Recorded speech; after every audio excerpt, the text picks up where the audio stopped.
Hey everyone, happy Yay Day, happy Monday if you're catching me live or catching this later today. This is Galactic Activations. Today we're talking about power structures, the earth, the inhabitants of the planets, and I am providing an activation for you to really start to look at some of the power structures that you might be operating with, and if you do or do not want to participate. So hello. If you're joining me live, say hey to me like Ms. Kyla did in that conversation box down below. Let me know you're here. If you're catching this a second time around, drop me a little recycled symbol down there. Ooh, recycling. We're going to talk about that more later. Drop me a little recycled symbol. Hello, Lisa, who's popping on also. I see you. If you have friends who are here in the co-op, please mention them so that they can catch this either now or later today, maybe later this week. And let me introduce myself before I go any further. So hello everyone, my name is Angela Kay. I go by the Creatrix Online.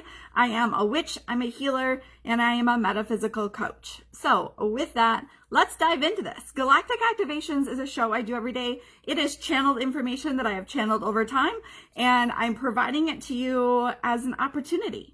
So as I always say, and as Ms. Kyla says, you get to choose. Activations are not something that is given to you. It is something that you self-install. It comes from examination and a decision. Does it feel good? Does it not feel good?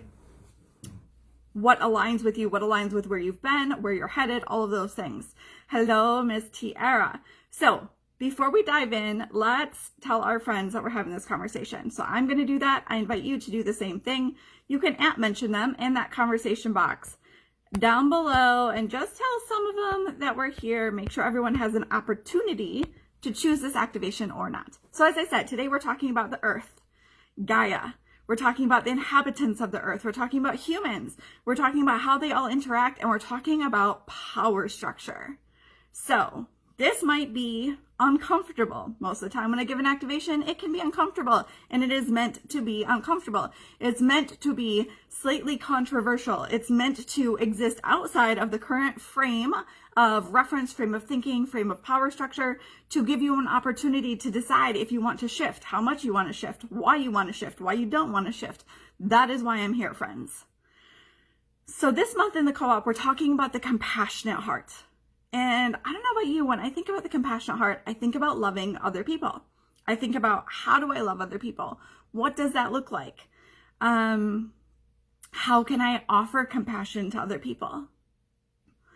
But we don't often, when we just talk about the compassionate heart or we talk about unconditional love, we often stop with people. That's where we kind of like just, I don't know, naturally just stop. Today, I'm going to invite you to examine that sort of trend that we tend to have. Excuse me, my throat chakra. All right. So we exist in a world, not the entire world, but most developed parts of the world exist within a particular power structure where humans are on top. Now you can love your pets, you can love being in nature, but most of us participate with a power structure where humans are the top dog, so to speak. There's a word for this, right? I've written a lot on this before. There's a word for this. It's called anthropocentrism. I know that's a really long word, so let's break it down. Anthro means humans. Centric means that we exist in a sort of system, a power structure, where we think that humans are at the center, and so everything's supposed to revolve around humans, that everything should benefit humans, and that humans are the most important. Anthropocentrism. But it doesn't have to be this way. There are other ways to exist, and there are other smaller cultures and groups of people on the planet who either historically have existed in different ways or who today exist in different ways. So there's two other systems I want to talk to you about today, and then we're going to talk about why this is important. So we have anthropocentric, where the human being is at the center and everything revolves around the human being. There is ecocentric, which is, we acknowledge that there's sort of a relationship, that everything's important. We give worth, right? We give worth to other animals. We give worth to other parts of our world. We give worth to trees, etc. but it's still this weird place where we're like, yeah, they're important. Yes, maybe they're sentient and they have feelings, but humans are still more important. So in anthropocentrism, we don't give that worth, right? It's all about the humans. In ecocentrism, it's kind of this middle ground where we're like, it's important, it's probably potentially sentient, and also humans are still more important. And then biocentrism says everything's important. Humans aren't more important. Things can have value without having value for human beings. And we start to kind of take ourselves out of the picture. This can be very disturbing to our code sometimes. It can be very disturbing to think about the fact that while we inhabit so much of the earth and we change as human beings so much of the earth, that the earth could exist without human beings. So let's talk about language for a second, because I want to explain to you how ingrained this is in our current system, the system that you might be operating in. So I know I've had conversations with people in the past month where someone has said to me, well, animals don't feel, but don't they? We literally have science that shows that animals feel. And so can we say that an animal feeling is less important, less meaningful, somehow different than us as a human feeling? Again. All right, I'm clearing a lot. Can we say that? What about saying something can be sentient, meaning that it can have feelings and thoughts, but that it's somehow different from the human condition? So maybe we create a hierarchy.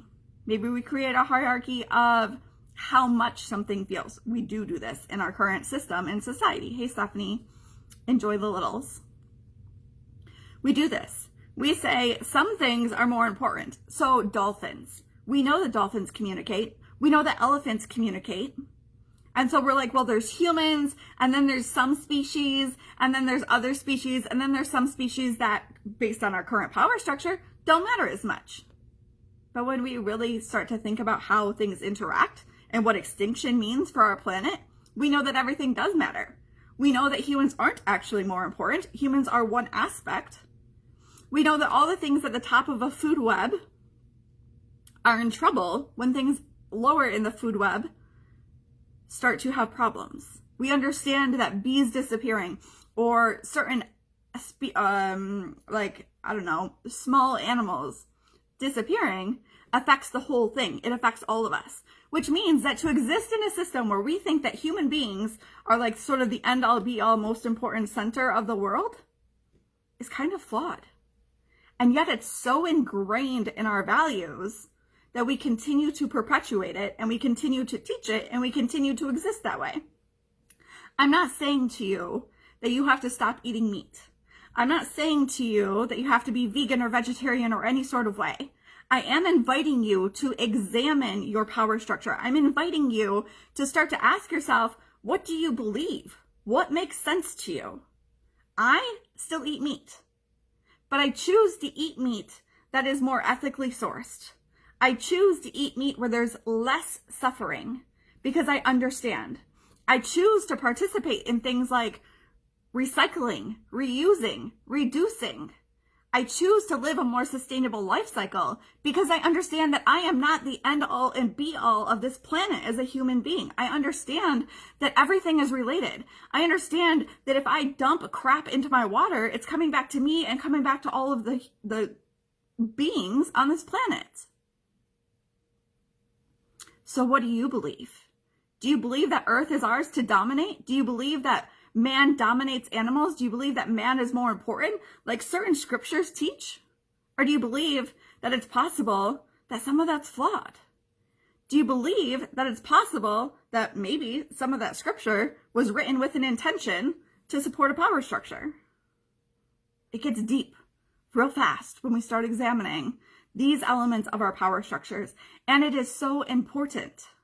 It is so important to understand what power structure you're operating within. It's so important, and I invite you to really start to dig into this. And can it be uncomfortable? Hell yeah, it can be uncomfortable. And also, is it magical and wonderful? Yeah, it's magical and wonderful. As someone who's a witch, I believe in animism. So animism technically is defined as when people give sort of a belief that other things have souls, sentience, feelings. As a witch, I don't believe in that definition of animism. I believe that everything does have an energy. Everything does have a soul. You, me, our pets, the squirrel outside, the cockroach, it all has soul. The trees, the crystals, the earth, the rivers, it all has an energy. It all has an essence. It all feels, it all senses, it's all sentient. This is my belief. This is my power structure. Yours might fall somewhere in between. Maybe you're like, wow, Angela, what you said about anthropocentrism sounds a lot like speciesism. To define speciesism for you, it's just like racism, where you think one species is more important than the other or has more worth overall. So speciesism exists because we exist in an anthropocentric power structure. So maybe you're like, that feels uncomfortable to me. And I can't shift all of it at once. And sometimes we can't shift all of it at once, or we don't feel like we want to shift all of it at once. So I'm going to move somewhere in between that anthropocentric sort of system that you talked about, Angela, and that ecocentric. And I'm going to try to work myself as close as it feels good to me in my code to a biocentric system. Maybe you're like, biocentrism doesn't make sense to me. It doesn't seem practical. I hear that a lot. So you get to choose for you. Whitney says, I believed that when I was young and it was programmed out of me. I'm so happy to return to this truth. Yes, I'm glad that you get to return to it also, Whitney. And it is programmed out of us. Because the fact is that our society would not operate the way that it does. And that benefits a lot of people and a lot of systems if we didn't operate from an anthropocentric sort of place of being. We wouldn't have disposable so many things. We would prioritize things like reducing the amount of purchasing. The consumeristic sort of components would be entirely different. We can't exist with the individualism that exists as a literal value in American society and also not exist with an anthropocentric frame of reference or power structure. And so it would shift a lot of things. So it's been taught to us on purpose. It's also been taught to us because, like I said, it's literally taught through religion. And religion is one of those things that it scares people sometimes to kind of go in and adjust the code with or go in and play with. And I'm here to invite you that you get to choose. When someone asks me what my religion or my spirituality is, depending on how well I know them, I share things like it's eccentric. It is eclectic. It is a collection. I grocery shop. I decide to me what feels good and what makes sense. It's not just because someone told me that that's the way that the world works. This is what examining our power structures looks like. It means investigating our beliefs and our values and all of the things and figuring out what feels good to us. And also being open and willing to that continually changing, to it continually adapting. So we've talked about things today like animism. We've talked about how it applies to me being a witch. We've talked about anthropocentrism. We've talked about your power structure. I've given you an activation to invite you to ask yourself what you believe. What feels good? Who taught you that? Where did you learn it? Do you believe it? Do you believe a little bit of it? Do you believe none of it? Start to break it apart and investigate it. I invite you to join me at 7 p.m. tonight over on my business page, which you can find by looking at my profile or clicking on my profile. You'll see Angela K, the Intuitive Creatrix. That's me. 7 p.m. Eastern tonight. I'll be diving a little more into this and talking about how as a witch I behave differently because I've examined this power structure, why that is. Then tonight at 9:30 p.m. Eastern inside of TikTok, I'll be sharing some of the actual things that I do to exist differently within the power structure. Tomorrow, I remind you that here in the co-op at 8 p.m. on Tuesday, I will be doing the monthly channeling and card reading that so many of you love. So make sure you set an alarm. Make sure you're there for that. And next week, Tuesday. So there's a new show coming. It's called 13. It's the witchy show that I'm bringing here exclusive to the co-op. 13 is my favorite number. We'll talk next week about why that is. So there are a lot of exciting things coming up. There is an amazing calendar that will come out here in the co-op soon, probably later today, that has all of the different offerings that we have in here. So with that, I'm popping off of here. Hugs and kisses, everyone. I'll see you later today, hopefully, or I'll see you next week. Stay wild, new child.